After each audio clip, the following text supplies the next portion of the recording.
Good evening मेरे प्यारे दोस्तों, सभी लोगों को मेरा नमस्कार। स्वागत करते हैं आप सभी का आपके अपने YouTube channel O D study point में। तो प्यारे दोस्तों, लास्ट क्लास में मैंने आप लोगों को चैप्टर नंबर 23 पाइथागोरस प्रमेय के अनुप्रयोग का क्वेश्चन नंबर 12 तक सारे प्रश्नों का सॉल्यूशन करवा दिया था। आज की क्लास में मैं आप लोगों को सॉल्व करवाऊंगा क्वेश्चन नंबर 13 से। तो प्यारे दोस्तों, इस चैप्टर के टोटल के 8 क्वेश्चन बचे हैं जिसको हमको सॉल्व करवाना है। तो इन 8 क्वेश्चन में मैं आपको महत्वपूर्ण क्वेश्चन को सॉल्व करवाऊंगा जो आपके एग्जाम में आने की प्रबल संभावना है। तो वीडियो को शुरू से अंत तक जरूर देखिएगा जिससे आपको प्रत्येक क्वेश्चन अच्छी तरीके से क्लियर हो जाए। तो स्टार्ट करते हैं, देखते हैं क्वेश्चन नंबर 13। क्वेश्चन नंबर 13 आपका है A B C D E F एक समषटभुज है जिसकी प्रत्येक भुजा ए है। इस समषटभुज के विकर्ण एसी की लंबाई क्या होगी यह आपको बताना है। क्वेश्चन में बोला गया है कि A B C D E F कोई आपका एक समषटभुज है। तो मैं एक समषटभुज ड्रा कर लिया है, इसका नामकरण कर देते हैं ए बी सी, ए रहा डी, ए ई और एफ। ये आपका कोई समषटभुज A B C D E F है। बोला गया है विकर्ण एसी की लंबाई ज्ञात कीजिए, यानी कि आपको इस विकर्ण एसी की लंबाई आपको ज्ञात करना है। तो सबसे पहले प्यारे दोस्तों आप ये समझिए कि समषटभुज होता क्या है। तो 6 समान भुजाओं से जो बनी आकृति होती है उसको हम बोलते हैं समषटभुज, यानी कि 6 समान भुजाओं से बनी आकृति को समषटभुज कहते हैं। तो इस तरीके से ये आपका समषटभुज है क्योंकि इसमें 6 समान भुजाओं का योग किया गया है, 1 2 3 4 5 6। तो ये आपका समषटभुज हो गया। बोला है प्रत्येक भुजा यदि आपका ए है तो आपको विकर्ण एसी की लंबाई ज्ञात करना है, यानी यह भी भुजा ए है, यह भी ए है, यह भी ए है, यह भी ए है, यह भी ए है, यह भी ए है। तो आपको विकर्ण एसी की लंबाई ज्ञात करना है। एक बात और ध्यान में रखिएगा, समषटभुज का जो प्रत्येक कोण होता है वह आपका 120 डिग्री का होता है। जो समषटभुज में प्रत्येक कोण होता है वह आपका 120 डिग्री होता है। तो प्यारे दोस्तों, आपको विकर्ण एसी की लंबाई ज्ञात करना है। तो एसी स्क्वायर बराबर A B square plus B C square minus 2ab into B C into का cos थीटा होता है। तो सबसे पहले हमको AC स्क्वायर का मान निकाल लेते हैं। तो यहाँ पर AB स्क्वायर है, AB का मान कितना है A, इसका स्क्वायर कर देंगे यानी A स्क्वायर हो जाएगा, प्लस BC का मान कितना है A, तो इसका भी स्क्वायर कर देंगे, A हो गया, माइनस का 2, AB का मान है A गुणे BC का भी मान है A गुणे, मैंने आपको बताया कि समषटभुज में प्रत्येक कोण 120 डिग्री का होता है। तो थीटा के जगह पर लिख देते हैं 120 डिग्री। यहाँ तक आपको क्लियर है। तो यहाँ से आपका AC स्क्वायर बराबर ए स्क्वायर जोड़ेंगे तो 2a स्क्वायर माइनस का 2a इंटू ए करेंगे a स्क्वायर हो जाएगा गुणे, अब cos 120 अंश का मान आपको निकालना है। तो देखिएगा cos 120 डिग्री का मान निकालना है। तो cos 120 को हम क्या लिख सकते हैं, cos 120 को लिख सकते हैं 90 प्लस का 30। अब देखिए cos 90 प्लस थीटा किस चतुर्थांश में है, आपका cos 90 प्लस का थीटा सेकंड वाले चतुर्थांश में आएगा, यानी कि यह माइनस के साथ बाहर आएगा, यानी कि आपका हो जाएगा माइनस का cos 90 प्लस थीटा। तो यह आपका द्वितीय चतुर्थांश में है यानी सेकंड चतुर्थांश में है। तो यह किस में जाएगा, माइनस में जाएगा और साइन 30 डिग्री हो जाएगा। यह कैसे होता है, इन सारी चीजों के बारे में जब मैं आपको त्रिकोणमिति पढ़ाऊंगा या निर्देशांक ज्यामिति पढ़ाऊंगा तो आपको बिल्कुल अच्छी तरीके से क्लियर हो जाएगा कि इन सारे कोण का मान कैसे निकालते हैं। मैंने कैसे निकाला, cos 120 को cos 90 प्लस 30 लिख दिया। अब देखिए cos 90 प्लस 30 यानी 90 प्लस थीटा वाला जो होता है वो आपका दूसरे चतुर्थांश में जाता है। ये आपका पहला होता है, ये आपका दूसरा होता है।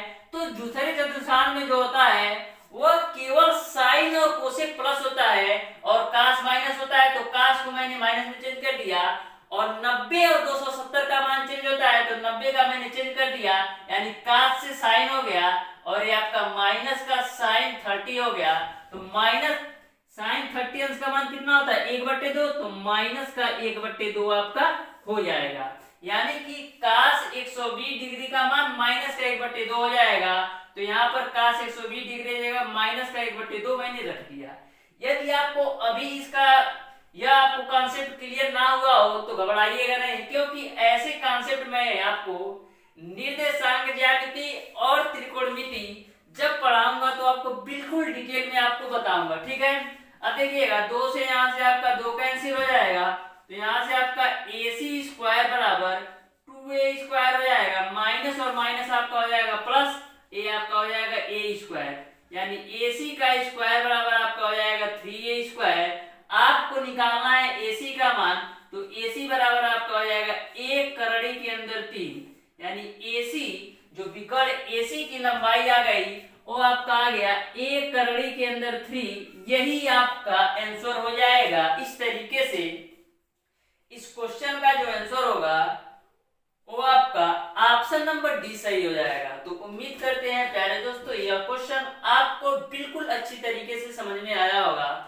अब देखते हैं क्वेश्चन नंबर 14। क्वेश्चन नंबर 14 आपका है, एक समकोण त्रिभुज ABC B पर इस प्रकार समकोणिक है कि AB बराबर 12 सेंटीमीटर तथा BC बराबर 16 सेंटीमीटर, बिंदु B से कोण AC पर लंब बनाया जाता है जो कि D पर मिलता है। लंब BD की लगभग लंबाई क्या होगी यह आपको बताना है। तो क्वेश्चन नंबर 14 को ध्यान से समझिएगा, क्योंकि बहुत ही महत्वपूर्ण और बहुत ही अच्छा क्वेश्चन है, तो ध्यान से समझिएगा। कोई आपका एक समकोणिक त्रिभुज ABC है, तो इस तरीके से मैं एक समकोणिक त्रिभुज A, B और C बना लिया। बोला है जो B पर समकोणिक है, तो B पर समकोणिक का मतलब यह है कि बिंदु B पर वो 90 डिग्री का कोण बना रहा है। फिर आगे क्वेश्चन में बोला गया है कि B से कोण AC पर लंब बनाया जाता है, यानी B से कोण AC पर लंब बनाया जाता है। तो यहां से मैं लंब भी बना लेता हूं, तो देखिएगा ये मैंने लंब डाल लिया। बिंदु B से कोण AC पर लंब बनाया जाता है जो कि D पर मिलता है, तो आपको लंब BD की लंबाई क्या होगी यह आपको बताना है, जिसमें AB का मान दे रखा है 12 सेंटीमीटर और इस BC की लंबाई दे रखा है 16 सेंटीमीटर। तो क्वेश्चन का लैंग्वेज आपको समझ में आ गया होगा कि कोई भी समकोणिक त्रिभुज आपका ABC है जहां पर B समकोणिक है, बिंदु B से कोण AC पर लंब डाला गया है, तो इसी लंब की लंबाई याद करना है जहां AB बराबर 12 सेंटीमीटर दे रखा है और BC बराबर 16 सेंटीमीटर दे रखा है। तो सबसे पहले प्यारे दोस्तों ध्यान से समझिएगा, त्रिभुज ABC से त्रिभुज ABC को आप ध्यान में रखिएगा। ABC त्रिभुज ABC को ध्यान से देखिएगा, तो देखिएगा A आपका आधार है, A आपका लंब है, तो क्या मैं त्रिभुज ABC में हमको लंब भी पता है आधार भी पता है, तो कोण निकाल सकते हैं। यानी कोण क्या है AC, तो AC का स्क्वायर यानी कोण का स्क्वायर बराबर होता है लंब का स्क्वायर धन आधार का स्क्वायर। तो लंब आपका है BC, तो BC का स्क्वायर प्लस का आधार आपका है AB, तो AB का स्क्वायर। तो यहाँ पर देखिएगा जो BC की लंबाई वो है आपका 16, तो 16 का स्क्वायर यहाँ पर हो जाएगा प्लस AB की जो लंबाई है वो आपका है 12, तो यहाँ पर आपका हो जाएगा 12 का स्क्वायर। 16 का स्क्वायर करेंगे तो आपको मिलेगा 256 प्लस का 12 का स्क्वायर करेंगे तो 144, 144 और 256 जोड़ेंगे तो मिलेगा आपको 400, यानी कि AC स्क्वायर का मान मिल गया 400, तो AC का मान कितना मिल जाएगा 20, यानी कि जो कोण आपकी AC है इस AC की लंबाई आपका 20 सेंटीमीटर हो गया। इतनी सी बात आपको क्लियर समझ में आ गई होगी। तो प्यारे दोस्तों यहाँ पर आपको BD की लंबाई याद करना है, तो सबसे पहले सीधे सीधे त्रिभुज ABC का क्षेत्रफल निकाल लेते हैं, फिर लंब से भी एक बार त्रिभुज का क्षेत्रफल निकाल लेंगे। तो देखिएगा यहां से निकालेंगे त्रिभुज एबीसी का क्षेत्रफल। तो त्रिभुज एबीसी का क्षेत्रफल क्या होगा, 1/2 आधार गुणे ऊंचाई, तो आधार है 12 और ऊंचाई आपका है 16। तो मैंने त्रिभुज एबीसी का क्षेत्रफल निकाल लिया 1/2 आधार गुणे ऊंचाई। अब करना है क्या प्यारे दोस्तों, इस पॉइंट को पकड़िए और ऐसे घुमा दीजिए, इस पॉइंट को पकड़िए, सी पॉइंट को और ऐसे घुमा देंगे तो जो आधार का काम करेगा 20 करेगा और ऊंचाई का काम आपका बीडी करेगा। यही आपको करना है। लेकिन एक बात ध्यान में रखिएगा, क्षेत्रफल आपका समान रहना है। जैसे जितना त्रिभुज का क्षेत्रफल आपका एबीसी का है, तो घुमाने के बाद भी क्षेत्रफल उतना ही रहेगा, बस आपकी आधार और ऊंचाई चेंज हो जा रहे हैं घुमाने की वजह से। तो यहां से देखिएगा त्रिभुज एबीसी का क्षेत्रफल क्या होगा, यहां से आप घुमाएंगे तो ए आपका आधार का काम करेगा, ए ऊंचाई का, तो 1/2 आधार आपका है 20, ऊंचाई नहीं पता है, ऊंचाई का मान बीडी लिख लेते हैं, तो यहाँ पर हो जाएगा बीडी। अब देखिएगा जब आपने इस त्रिभुज का क्षेत्रफल निकाला और जब आपने घुमाकर इसी त्रिभुज का क्षेत्रफल निकाला, तो दोनों ही त्रिभुज के क्षेत्रफल समान होंगे, तो दोनों को आपस में बराबर कर देते हैं। तो 1/2 12 गुणे 16 बराबर आपका हो जाएगा 1/2 20 गुणे का बीडी। तो मैंने दोनों के क्षेत्रफल को आपस में बराबर कर दिया, 1/2 से 1/2 कैंसिल, यहां से 4 से काटिए तो 4 × 20 और 4 × 16, यानी कि बीडी बराबर आपको मिल जाएगा 48/5। इसको सॉल्व कर लीजिए तो आपका हो जाएगा 9 × 5 = 45, 3 और 0 फिर 5 × 6 = 30, यानी 9.6 सेंटीमीटर आ जाएगा। यानी कि जो बीडी की लंबाई होगी वो आपका 9.6 सेंटीमीटर हो जाएगा। इस तरीके से इस क्वेश्चन का जो आंसर होगा वो आपका ऑप्शन नंबर सी सही हो जाएगा। अब देखिएगा प्यारे दोस्तों क्वेश्चन नंबर 16। क्वेश्चन नंबर 16 आपका है, त्रिभुज एबीसी में लंब एडी की लंबाई 10 सेंटीमीटर है, यदि बीडी बराबर 10 कड़ी में 3 सेंटीमीटर तथा सीडी बराबर 10 बट्टे कड़ी में 3 सेंटीमीटर हो तो कोण बीएसी बराबर है। तो आपका क्वेश्चन नंबर 16 में एक मिस्टेक है, जो सीडी की लंबाई है 10 कड़ी में 3 दे रखा है, वह सीडी की लंबाई 10 बट्टे कड़ी में 3 कर लीजिएगा, करेक्ट उसको कर लीजिएगा। तो ध्यान से क्वेश्चन को समझिएगा। कोई त्रिभुज आपका ए बी सी है, तो इस तरीके से मैंने एक त्रिभुज ड्रा कर लिया, ए आपका त्रिभुज ए बी सी है, ए बी और सी बोला है, त्रिभुज ए बी सी है।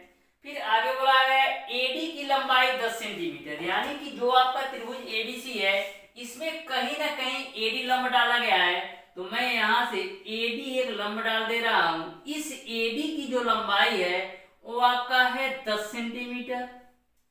फिर आगे क्वेश्चन में बोला गया है कि यदि बीडी बराबर 10 कड़ी में 3, यानी कि इस बीडी की लंबाई बोला गया है 10 कड़ी के अंदर 3 हो और सीडी की लंबाई 10 बट्टे कड़ी में 3, यानी इसकी लंबाई आपका 10 बट्टे कड़ी में 3 हो, तो आपको कोण बीएसी का मान निकालना है, यानी कि इस वाले कोण का आपको मान निकालना है। क्या होगा, आपको निकालना है कोण बीएसी का मान क्या होगा। तो सबसे पहले मैं मान लेता हूं कि यह कोण आपका है θ1 और यह कोण आपका है θ2, ठीक।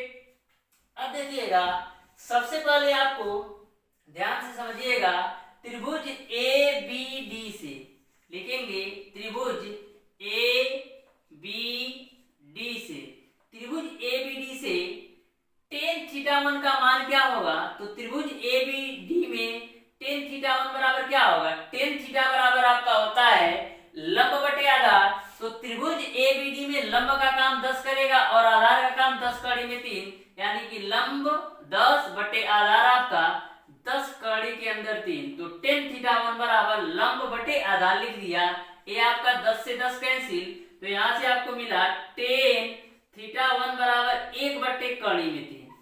अब आप ये बताइए कि 1 बट्टे कड़ी में 3 tan में कितने डिग्री का मान है। तो 1 बट्टा कड़ी में 3 tan में tan 30 अंश का मान है, यानी कि टेन का थीटा वन बराबर हम लिख सकते हैं टेन का 30 डिग्री। ये आपका टेन से टेन कैंसिल, यानी कि थीटा वन का मान आपने निकाल लिया 30 डिग्री। यह जो आपका थीटा वन है इसका आपने मान निकाल लिया 30 डिग्री। अब प्यारे दोस्तों सेम क्रिया, यानी कि जो काम आपने इस त्रिभुज के लिए किया है वही काम आप इस त्रिभुज के लिए कर लीजिए। तो लिखेंगे त्रिभुज एडीसी से, त्रिभुज एडीसी को ध्यान से देखिएगा, यहाँ पर आपको थीटा 2 का मान निकालना है। तो लिख लेते हैं टेन थीटा 2। तो टेन थीटा 2 बराबर क्या होगा, यहाँ पर भी लंब बटे आधार, तो लंब का मान आपका है 10 और आधार का मान है आपका 10 बटे का करड़ी में 3, 10 से 10 कैंसिल, यानी कि टेन थीटा 2 बराबर आपका मिल गया कर्ण के अंदर 3। तो आप ये बताइए टेन में कर्ण में 3 कितने डिग्री का मान है, तो 60 डिग्री का मान होता है, यानी कि टेन थीटा 2 बराबर टेन का आपका हो जाएगा 60 डिग्री, टेन से आपका टेन कैंसिल, यानी थीटा 2 बराबर आपका आएगा 60 डिग्री। यानी कि जो आपके थीटा 2 का मान है वो आपका है 60 डिग्री। आपको निकालना है कोण बीएसी, यानी कि इस वाले कोण का मान निकालना है। तो प्यारे दोस्तों आप लोग ध्यान से देखिएगा, त्रिभुज एबीसी से, त्रिभुज एबीसी से किसी भी त्रिभुज में जो तीनों कोण का योग होता है वो आपका 180 डिग्री। तो यह कोण भी आपको पता है, यह कोण भी आपको पता है, केवल और केवल आपका यह कोण नहीं पता है।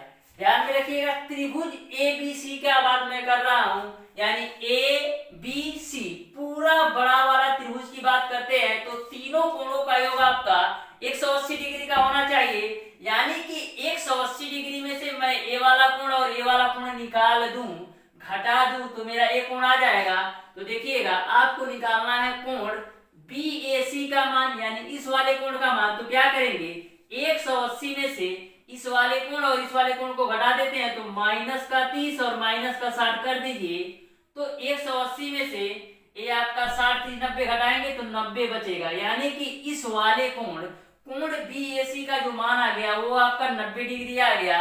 यही आपका आंसर हो जाएगा। इस तरीके से इस क्वेश्चन का जो आंसर होगा वो आपका प्यारे दोस्तों ऑप्शन नंबर डी सही हो जाएगा। तो कभी भी आपका इस टाइप का क्वेश्चन पूछा जाए तो सेम टू सेम आपको इसी तरीके से सॉल्व करना है। अब देखते हैं आगे प्यारे दोस्तों, अब देखते हैं क्वेश्चन नंबर 17। क्वेश्चन नंबर 17 आपका है त्रिभुज एबीसी में कोण बी बराबर 70 डिग्री, कोण सी बराबर 40 डिग्री, बीसी पर बिंदु P तथा Q इस प्रकार है कि AP BAC का आंतरिक अर्धक है तथा AQ लंब है BC पर। ऐसी स्थिति में कोण QA P का मान क्या होगा। आपको कोण QA P का मान क्या होगा यह आपको ज्ञात करना है। तो ध्यान से क्वेश्चन को समझिएगा। सबसे पहले बोला गया है कि कोण B बराबर 70 डिग्री, यानी कि इस कोण का मान आपको दे रखा है 70 डिग्री और कोण C का जो मान दे रखा है वो आपको दे रखा है 40 डिग्री। फिर आगे क्वेश्चन में बोला गया है BC पर बिंदु P, यह आपका BC है, इस पर बिंदु P है तो मैंने बिंदु P ले लिया, तथा Q बिंदु P तथा Q BC पर तो मैंने ले लिया। इस प्रकार है कि AP BAC का आंतरिक अर्धक है, यानी कि जो AP है वह BAC का आंतरिक अर्धक है। तो आंतरिक अर्धक का ये मतलब होता है कि जो आपकी आंतरिक अर्धक होती है वह दो बराबर बराबर कोणों में बांटती है। बोला है जो कि AP है वह BAC को आंतरिक अर्धक है, यानी कि जो AP रेखा है वह BAC को दो बराबर भागों में बांट रहा है, यानी कि जितना एंगल आपका A होगा उतना ही एंगल आपका ए होगा। यही बात आपको समझना था, तो आप उम्मीद करते हैं समझ गए होंगे। देखिएगा मेरे प्यारे दोस्तों, बोला है कि जो आपकी एपी रेखा है वह बीएसी का आंतरिक अर्धक है। तो आंतरिक अर्धक का ये मतलब है कि जो एपी रेखा है वह बीएसी को दो बराबर बराबर भागों में बांट रही होगी, यानी कि जितना एंगल आपका ए होगा, जितना एंगल आपका इतना होगा उतना ही एंगल आपका ए भी होगा। ठीक, इतनी सी बात आपको क्लियर समझ में आ गई होगी। बोला है कि AQ BC है, यानी AQ और BC पैरेलल है, यानी कि AQ जो है BC पर लंबवत है, यानी कि जो AQ रेखा है वह BC पर लंबवत है। तो लंबवत का मतलब ये है ये आपका इधर भी 90 डिग्री का कोण बनाएगा और इधर भी आपका 90 डिग्री का कोण बनाएगा, क्योंकि क्वेश्चन में बोला है कि जो AQ रेखा है वह BC पर लंबवत है। AQ रेखा BC पर लंबवत है, तो लंबवत का मतलब ही होता है कि वह 90 डिग्री का कोण बनाएगा, क्योंकि सीधी रेखा होती है। तो मैंने दोनों तरफ 90 डिग्री का कोण बना दिया। आपसे पूछा गया है QAP का मान क्या होगा, तो QAP का मान आपको निकालना है, यानी कि QAP यानी कि इस वाले एंगल का आपको मान निकालना है। इसको मैं मान लेता हूं यक्स। यदि आप यक्स का मान निकाल लेते हैं तो वही आपका आंसर होगा। तो ध्यान से समझिएगा। सबसे पहले प्यारे दोस्तों त्रिभुज ABC से त्रिभुज ABC को आप ध्यान में रखिएगा, यानी कि मैं पूरा बड़े वाले त्रिभुज की बात करता हूं। तो देखिएगा कोई सा भी त्रिभुज होता है उसमें तीनों एंगल यानी कि तीनों कोणों का योग आपका 180 डिग्री होता है। तो त्रिभुज ABC में आपको कोण B का भी मान पता है, कोण C का भी मान पता है, यानी कि 180 डिग्री में से 70 और 40 में घटा दूं तो ये आपका पूरा कोण का मान पता चल जाएगा। तो यहां से देखिएगा कोण A का मान कैसे निकालेंगे। कोण A का मान निकालने के लिए करना क्या होगा, 180 में से 70 और 40 घटा दीजिए। तो घटा देते हैं, तो 180 में से 70 और 40 मैंने घटा दिया, तो कोण A का मान कितना आ गया, 7 4 11, तो 18 में से 11 घटाएंगे 70 है, 18 में से 11 घटाएंगे यानी 70 डिग्री। तो यहां तक आपको समझ में आया होगा मैंने क्या किया प्यारे दोस्तों। बड़े वाले त्रिभुज ABC में दो कोणों का आपको मान पता है, तीनों कोणों का जो योग होता है 180 डिग्री, तो 180 में से 70 और 40 घटा दिया तो मेरा बचा 70 डिग्री, यानी कि जो पूरा कोण A होगा वो आपका 70 डिग्री। क्वेश्चन में बोला गया था कि जो AP है वह कोण BAC का अर्धक है। तो कोण BAC का अर्धक ये है, मतलब ये है कि जो AP रेखा है कोण ABC का आंतरिक अर्धक है, यानी कि जो आपका कोण A है 70 डिग्री है, लेकिन जो AP है आंतरिक अर्धक है, तो आंतरिक अर्धक क्या करेगा, इस 70 डिग्री कोण को दो बराबर बराबर भागों में बांट देगा, यानी यह कोण भी आपका 35 डिग्री का हो जाएगा और यह आपका पूरा कोण भी 35 डिग्री का हो जाएगा। इतनी सी बात आपको क्लियर है। मैंने क्या किया, आपको पता चला कि कोण A का मान 70 डिग्री है, लेकिन क्वेश्चन में बोला कि AP जो है कोण BAC का आंतरिक अर्धक है। तो देखिएगा आंतरिक अर्धक का ये मतलब है कि दो बराबर बराबर भागों में बांटता है, तो पूरा 70 है तो इधर इतना 35 हो जाएगा, इधर इतना 35 हो जाएगा। क्यों? क्योंकि AP जो है आंतरिक अर्धक है। यहां तक आपको पूरी बात क्लियर है। अब देखिएगा त्रिभुज ABQ से त्रिभुज ABQ को ध्यान से देखिएगा। आपको त्रिभुज ABQ में दो कोणों का मान पता है, लेकिन तीसरे कोण का मान नहीं पता है, यानी 180 में से इन दोनों कोण को घटा दे तो ये मान पता चल जाएगा। तो देखिएगा यहाँ पर आपका निकालना है A वाला कोण, केवल और केवल इतना कोण आपको निकालना है। तो इसको क्या नाम देते हैं, BAQ, एंगल BAQ कैसे निकालेंगे, 180 में से इन दोनों कोणों को घटाएंगे तो 180 माइनस 70 माइनस 90, यानी कि एंगल ऑफ BAQ का जो मान होगा वो आपका 20 डिग्री हो जाएगा, यानी इस एंगल का मान आपका है 20 डिग्री। अब आपका क्वेश्चन सॉल्व हो गया। देखिएगा यह पूरा आपका है 35 डिग्री, इतना आपका है 20 डिग्री, तो इतना कितना होगा, ये आपका होगा 15 डिग्री। यही आपका आंसर हो जाएगा बस।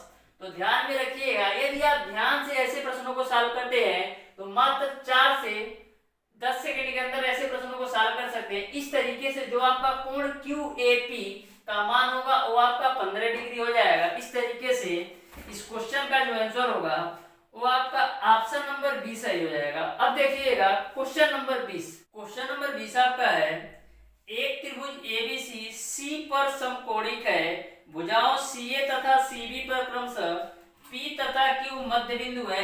ऐसे त्रिभुज में AB स्क्वायर के रूप में 4 ऑप्शन आपको दे रखा है, देखना है आपको कौन सा ऑप्शन सही होगा। तो ध्यान से समझिएगा, कोई आपका एक समकोणिक त्रिभुज एबीसी है, तो मैं ड्रा कर लेता हूं एक त्रिभुज आपका ए बी और सी। बोला है क्वेश्चन में बिंदु सी पर समकोणिक है। बिंदु सी पर समकोणिक का मतलब ये है कि बिंदु सी पर आपका 90 डिग्री का कोण बन रहा है।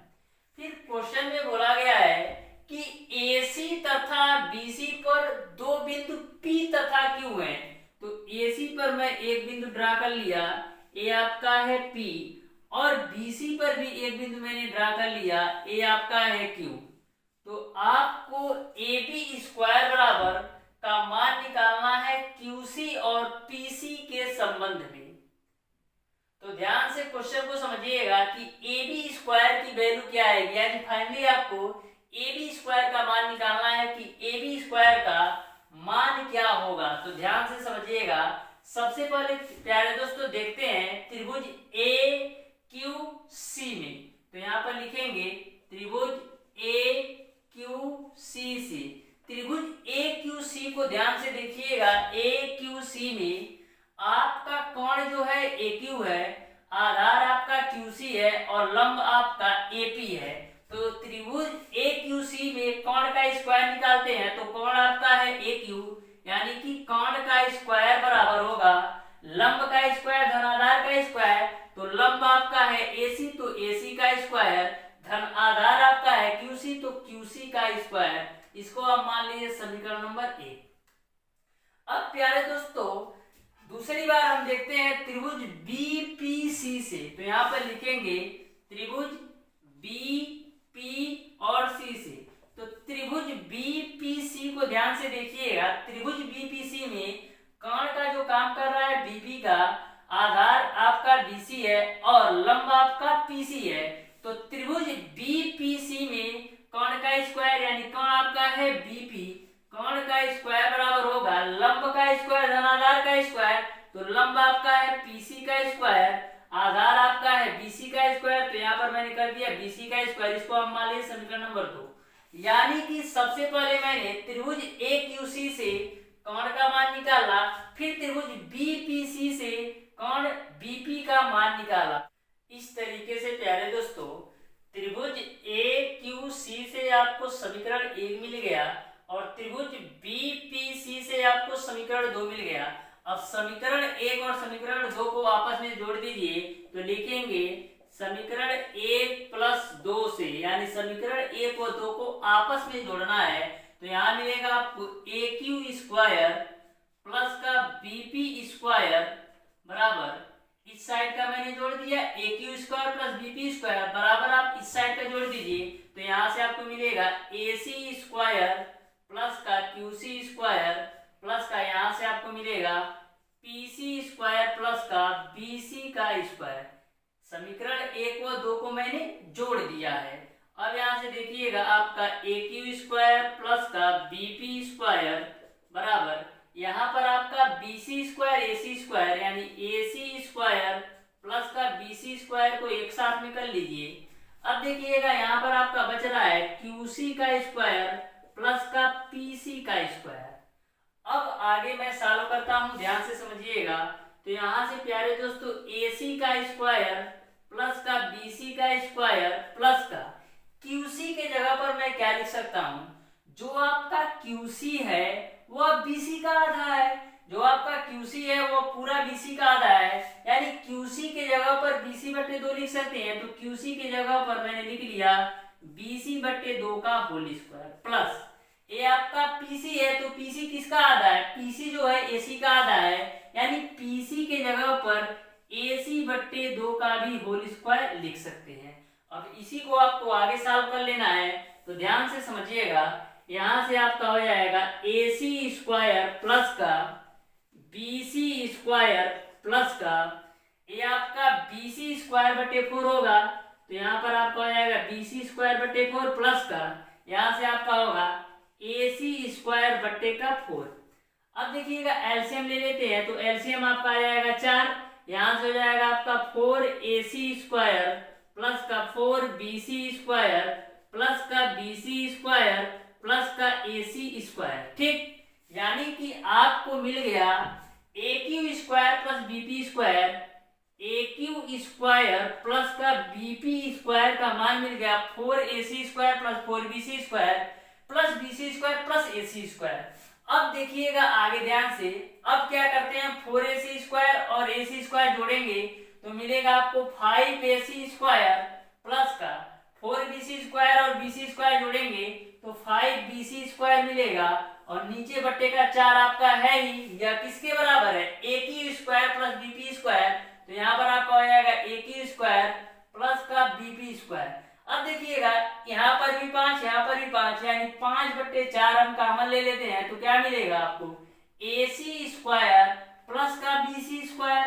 अब आप ये बताइए AC square plus BC square किसके बराबर है, AC square plus BC square किसके बराबर है AB के होल स्क्वायर, क्योंकि आपने पढ़ रखा है कर्ण का स्क्वायर बराबर आधार का स्क्वायर धन लंब का स्क्वायर, तो A आपका AC स्क्वायर आपका लंब का स्क्वायर है और जो BC स्क्वायर है आधार का स्क्वायर, यानी कि लंब का स्क्वायर प्लस का आधार का स्क्वायर को हम कर्ण का स्क्वायर लिख सकते हैं, यानी कि आपका हो जाएगा 5/4 AB का स्क्वायर। यह कैसे हुआ है, यह आपका लंब का स्क्वायर, यह आपका आधार का स्क्वायर, तो लंब का स्क्वायर प्लस आधार का स्क्वायर को हम कर्ण के स्क्वायर के बराबर में कर दिया और इधर आपका ए क्यू स्क्वायर प्लस का बीपी स्क्वायर है ही, तो यहाँ से आप ए बी स्क्वायर का मान निकाल लीजिए तो क्या होगा 4/5 ए क्यू स्क्वायर प्लस का बीपी स्क्वायर, यही आपका आंसर हो जाएगा। इस तरीके से